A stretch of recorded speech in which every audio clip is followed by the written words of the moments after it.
Chem activity number 24 and the corresponding videos, we're going to look at chemical bonding, and in particular, chemical bonding from the perspective of Lewis structures.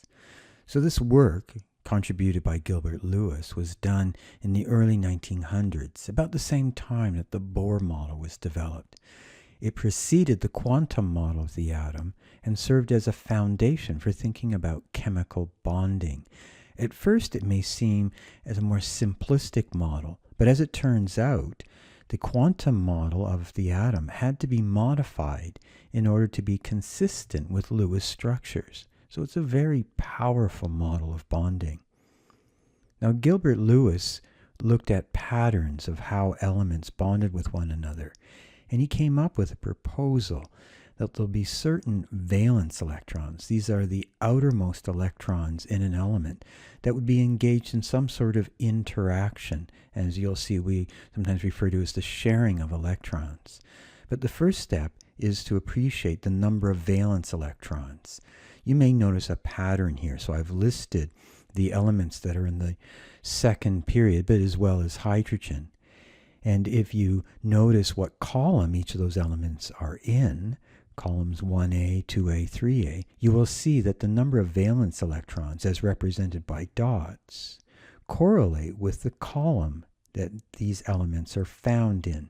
Now notice that I only show the main group elements, and it's usually those main group elements that we think about when we want to think about covalent bonding.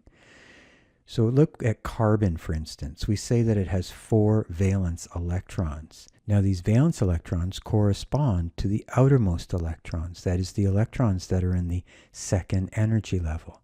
So that would correspond to the 2s2 and the 2p2. So it's those electrons that are involved in the bonding.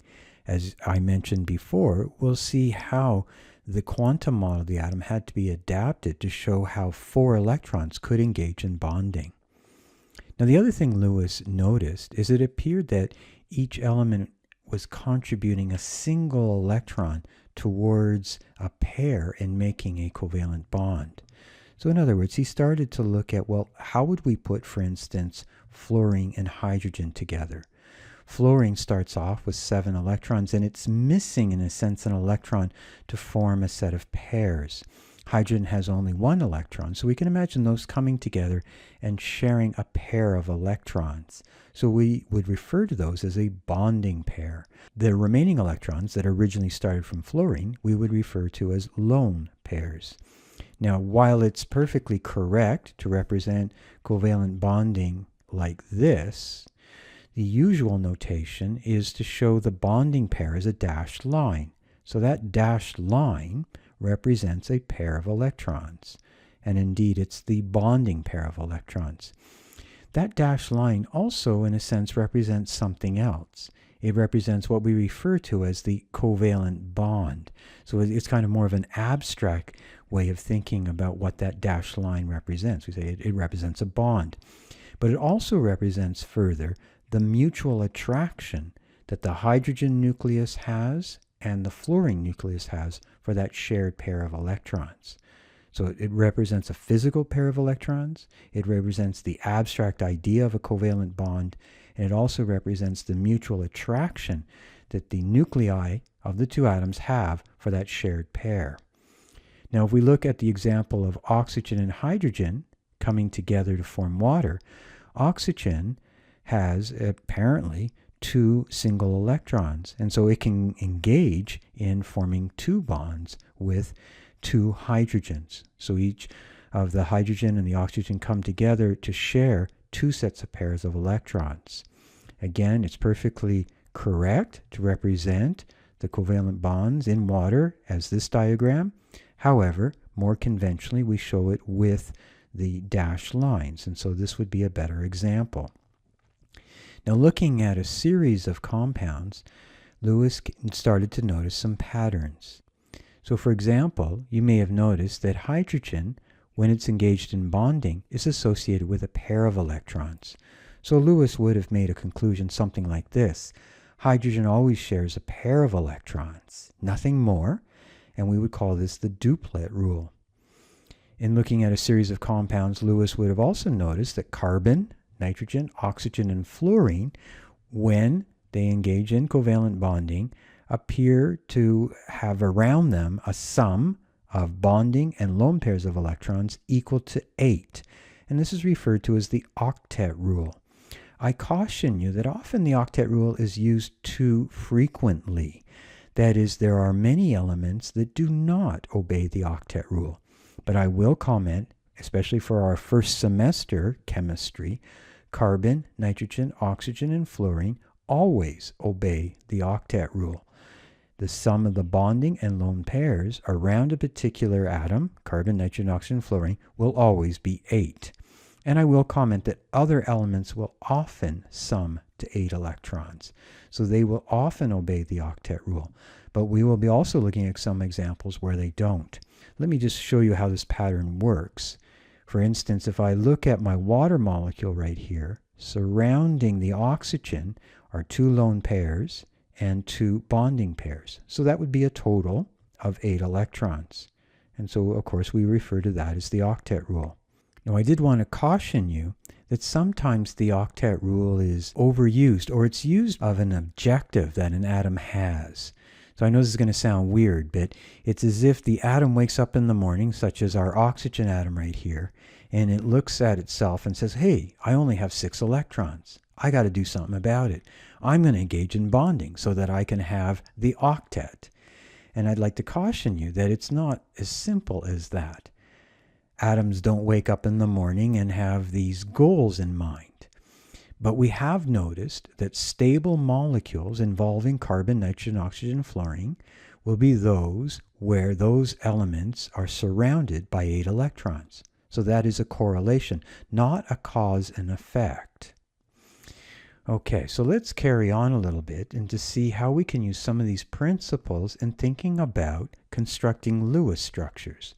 Now, Lewis has commented that if a correct or proper Lewis structure can be drawn, then there's a really good chance that such a molecule will actually exist. And that's a very powerful prediction, and it's such a simple method in constructing and putting together atoms that it's amazing that this prediction can come into play true. So we're starting with this nitrogen trichloride, and we'll be looking at a series of examples from page 142 to 145. And in fact, the nitrogen trichloride example is so simple that you're going to wonder even why we have some rules. But I'm going to take you through these different rules, and gradually we'll look at more complex examples until you'll see that all of the rules are actually helpful. Okay, so the way I ask you to start off is the following. We count the number of valence electrons that each atom brings to the molecule. So nitrogen brings 5 valence electrons, and again, that's because nitrogen is found in the 5th column of the periodic table. Chlorine brings 7 valence electrons, and we've got 3 chlorines, okay? So then we add all of these together, and we see that we have 26 valence electrons. So we have to make sure that in the end, we use all 26 electrons. Not more, not less.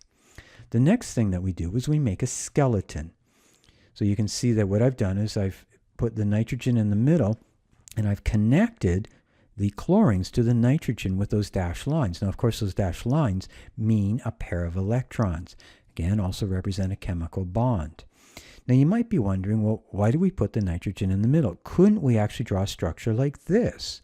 You know, this satisfies the idea of 1 nitrogen and 3 chlorines. So one of the things that we've noticed is when you have a compound where you've got a single atom and then there are a number of other atoms that are listed, and it could be 2, 3, 4, it tends to be that the single atom is the one that's found in the middle, and then it's surrounded by these other atoms. This, again, is not written in stone. It's something that we have observed. One of the other patterns that we've noticed, in addition to putting something that occurs as just 1 in the middle, is that the least electronegative element tends to be in the center of a structure. And so I've mentioned in the past that this concept of electronegativity will show up in many spots of our course. So let's review for a little bit how we'll know which is the least electronegative element. So I give us, in a sense, a skeleton periodic table here. And you may remember the trend is that the elements in the bottom left-hand corner, the metals, tend to have low electronegativities, and the elements in the upper right-hand corner tend to have high electronegativities. So that's useful to a point. But in this example, we're comparing nitrogen and chlorine. And you can see that, well, going across the periodic table, let's say from nitrogen, and then you go to oxygen and fluorine, you'd expect electronegativity to go up. So that's fine. But then down the periodic table, the electronegativity goes down. So it's hard to know exactly how chlorine would relate to nitrogen. Of course, we can always look it up. Sometimes not so convenient. I'd like to offer you a mnemonic that I've used for the last 30 years, and it's guided me quite well. Now, it's a kind of a stupid mnemonic, so if you can think of something better, by all means. But funny old clown never breaks into silly comical hiccups. So you'll notice that the F there stands for fluorine. And then old corresponds to the oxygen. The clown, the Cl, stands for chlorine. N for nitrogen, Br for bromine, I for iodine, and then sulfur, carbon, and hiccups corresponds to hydrogen.